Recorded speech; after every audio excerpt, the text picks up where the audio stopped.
أعوذ بالله من الشيطان الرجيم. بسم الله الرحمن الرحيم. الحمد لله وكفى والسلام على عباده الذين اصطفى.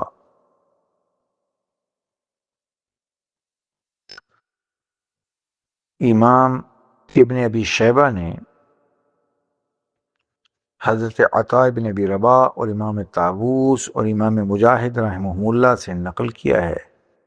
یہ سارے کے سارے جلیل القدر تابعین میں سے ہیں۔ یہ سب فرمایا کرتے تھے انہم قالوا فی المحرم، احرام والے شخص کے لیے، اذا نتف ابتہ او قلم اظفارہ فإن علیہ الفدیہ، کہ محرم اگر حالت احرام میں اپنی بغل کے بال اکھیڑے یا اپنے ناخن کاٹ لے تو اس پر فدیہ لازم آتا ہے۔ تو احرام کی پابندیوں کا تذکرہ ہے، اس میں ناخن کاٹنا یا جسم کے کسی بھی حصہ کے بال کاٹنا، چاہے وہ سر کے بال ہوں، مونچھ کے بال ہوں، بغل کے بال ہوں، جسم کے کسی بھی حصہ کے بال ہوں، وہ حالت احرام میں ان کو نہیں کاٹ سکتے۔ قرآن نے بھی یہی بات بیان کی، وَلَا تَحْلِقُوا رُؤُوسَكُمْ حَتَّى يَبْلُغَ الْهَدْيُ مَحِلَّهُ، کہ حالت احرام میں اپنے سر کو نہ مونڈو یہاں تک کہ تم حج اور جو ہے حج سے فارغ ہو جاؤ، قربانی اپنے ٹھکانے پر پہنچ جائے، ذبح ہو جائے، احرام کی پابندیاں مکمل ہو جائیں، جو عمل کرنے کے لیے گئے تھے وہ ہو جائے تب۔ تو احرام کھولنے، احرام کی پابندیوں میں سے ایک پابندی ناخن کاٹنا، نہ ہاتھ کے نہ پاؤں کے۔ چنانچہ اگر کوئی شخص ایک ہی نشست میں ایک ہاتھ کے ناخن کاٹے یا چاروں ہاتھ اور پاؤں کے ایک ہی نشست میں کاٹ ڈالے تو اس صورت میں اس پر ایک دم واجب ہوگا، یعنی ایک بکرا یا بکری جو حدود حرم میں ذبح ہوگی 1 سال کی۔ اور اگر کسی کم قسمت اور کم علم نے احرام کے مسائل سیکھے بغیر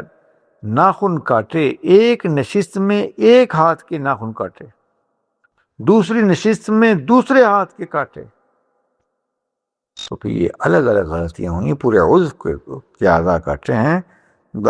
ناخن کاٹے ہیں، تو اس پر 2 دم واجب ہو جائیں گے۔ تو ان کو سیکھنا ہے۔ ایسے ہی سر کے بال، تو احرام کھولنے کے وقت سے پہلے سر کے بال منڈوا دیے یا کتروا دیے یا داڑھی یا مونچھ کو کتر ڈالا تو اس صورت پر دم واجب ہوگا۔ ہاں، اگر چوتھائی سر یا چوتھائی داڑھی سے کم کو منڈوایا، چوتھائی 1/4 سے زیادہ، تو پھر اس صورت میں صدقہ واجب ہوگا، 2 کلو آٹا یا گندم۔ اور یہ مسئلہ میں پہلے بھی بیان کر چکا ہوں کہ جن صورتوں میں دم لازم ہے سو دم حدود حرم میں ذبح ہوگا،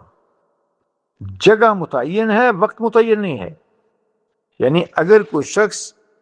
اس پر دم واجب ہو گیا کسی سفر میں اور اس کے بعد پیسے نہیں ہیں، انتظام نہیں ہے دم دینے کا، تو اپنے ساتھیوں سے ادھار لے لے۔ اگر کوئی ساتھی ادھار بھی نہیں دے رہا تو پریشان نہ ہو، واپس جب پاکستان آ جائے تو پاکستان سے جب یہ یہاں آ جائے تو یہاں سے پیسے بھجوا دے۔ جب کوئی حج عمرہ کے لیے جا رہا ہو تو ان کو کہہ دے کہ اتنے پیسے لیجئے اور اتنے پیسوں کے عوض میں وہاں پر حدود حرم میں ہمارے نام سے جانور ذبح کروا دیجیے۔ چاہے زندگی کے آخری عمر میں بھی، زندگی کی ابتدائی زمانے کی غلطی کا کفارہ یہ ذبح کرا دے یا پورا کروا دے تو جائز ہے۔ ہاں جن دنوں میں جن صورتوں میں کفارہ ہے یعنی صدقہ لازم آتا ہے، جن صورتوں میں صدقہ لازم آتا ہے احرام کی پابندیوں کے خلاف،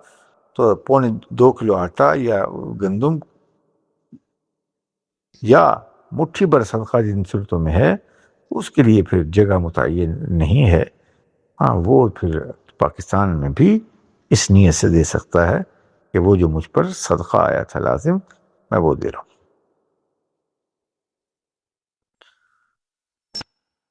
اب اگر کسی شخص کو کوئی شرعی عذر ہو اور اس شرعی عذر سے کی وجہ سے یہ شخص احرام کے ممنوعات کا ارتکاب کر بیٹھے، جو شریعت نے سزائیں بیان کی ہیں، یعنی یہ اس صورت میں ہیں جب کوئی شرعی عذر کے بغیر اس نے یہ کام کیا، کوئی مجبوری نہیں تھی سر منڈا دیا، کوئی مجبوری نہیں تھی داڑھی کٹوا لی احرام کی حالت میں، کوئی مجبوری نہیں تھی منہ منڈوا لی، کوئی مجبوری نہیں تھی کہ ناخن کاٹ لیے، سلا ہوا کپڑا پہن لیا اور خوشبو لگا لی مجبوری کے بغیر۔ لیکن اگر کوئی یہ کام جو ممنوعات جن کا تذکرہ ہوا ہے وہ شرعی عذر سے کر لیے، تو پھر جن صورتوں میں دم لازم آتا ہے اس میں انسان کو پھر 3 طرح کا اختیار شریعت نے دیا۔ چنانچہ امام بخاری رحمۃ اللہ علیہ نے حضرت کعب بن عجرہ رضی اللہ تعالی عنہ سے نقل کیا ہے کہ حدیبیہ میں رسول اللہ صلی اللہ علیہ وسلم میرے پاس کھڑے ہوئے، وقف علیہ رسول اللہ صلی اللہ علیہ وسلم بالحدیبیہ ورأسی یتحافت حملا، کہتے ہیں کہ آپ میرے ساتھ جب کھڑے ہوئے تو میرے سر سے جوئیں گر رہی تھی، لمبے لمبے احرام چلتے تھے تو اب سر سے جوئیں گر رہی ہیں، حضور نے دیکھی تو آپ نے فرمایا یؤذیک حوامک، کہ میاں تمہیں تمہاری جوئیں تکلیف دے رہی ہیں؟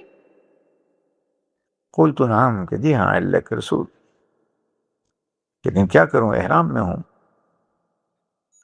تو آپ نے ارشاد فرمایا فاحلق رأسک او احلق،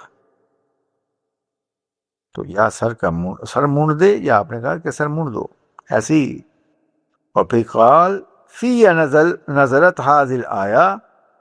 تو حضرت کعب بن عجرہ کہتے ہیں کہ میرے ہی جیسوں کے بارے میں پھر یہ قرآن پاک کی آیت اتری، فمن کان منکم مریضا او به اذى برأسه الى آخرها، فقال النبی صلی اللہ تعالی وسلم، تو آپ علیہ السلام نے ارشاد فرمایا کہ سنو میاں، صم 3 ایام، یا تو 3 روزے رکھو، او تصدق بفرق بین 6، یا 3 سا 10.5 کلو گندم، 3 سا 10.5 کلو گندم یہ 6 مسکینوں میں تقسیم کر دو، او نسک مما تیسر، یا پھر جو تمہارے لیے آسانی ہو، قربانی میسر ہو، وہ ذبح کر دو۔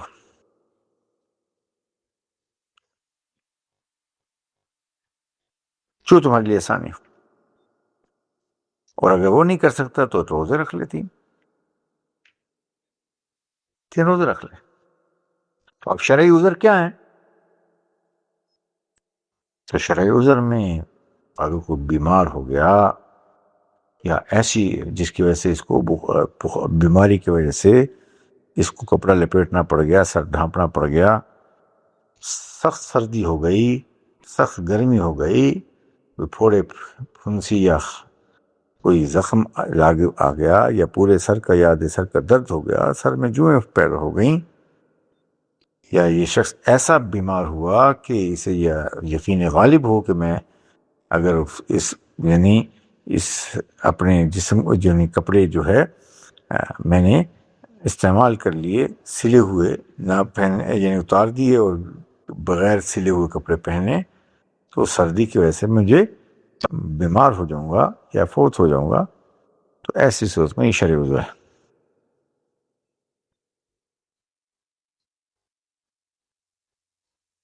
تو اللہ ہم سب سے راضی ہو، یہ وہ شرع عذر ہیں جن سے بچنا ہے حالت احرام کے اندر جو ہے، یعنی یہ وہ احرام کی پابندیاں ہیں جن کا اہتمام کرنا ہے۔ ہاں اگر کوئی مجبوری ہو تو پھر احکامات ہم نے بیان کر ہی دیے۔ اللہ ہم سب سے راضی ہو، دین سیکھ کر عمل کرنے کی توفیق عنایت فرمائے۔